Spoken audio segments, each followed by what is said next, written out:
കോഴിക്കോട് ജയിലിൽ നിന്നും മോഷണക്കേസ് പ്രതി ജയിൽ ചാടി. സിനിമ കാണാനിറക്കിയ സമയത്താണ് പ്രതി മുഹമ്മദ് സഫാദ് രക്ഷപ്പെട്ടത്. പന്നിയങ്കര പോലീസ് ചാർജ് ചെയ്ത മോഷണക്കേസിലെ പ്രതിയാണ്.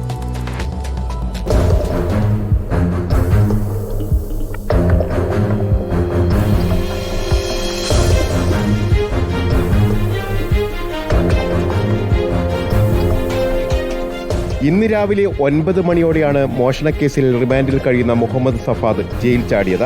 സെൽ ബ്ലോക്കിൽ നിന്നും സിനിമ കാണാൻ ഇറക്കിയ സമയത്താണ് പ്രതി രക്ഷപ്പെട്ടത്. സിനിമാ കഥകളെ വെല്ലുന്ന ജയിൽ ചാട്ടമാണ് കോഴിക്കോട് നടന്നത്.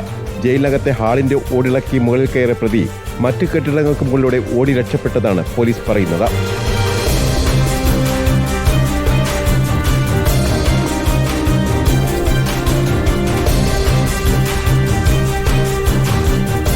നിരവധി മോഷണക്കേസിലെ പ്രതിയായ സഫാദ് നേരത്തെ മോഷണത്തിന് ശേഷം ഒളിവിൽ പോയിരുന്നു.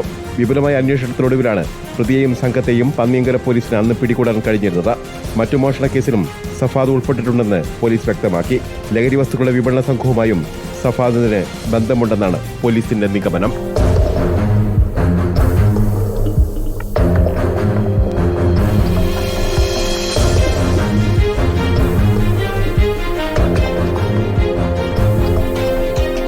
റിപ്പോർട്ടർ കോഴിക്കോട്.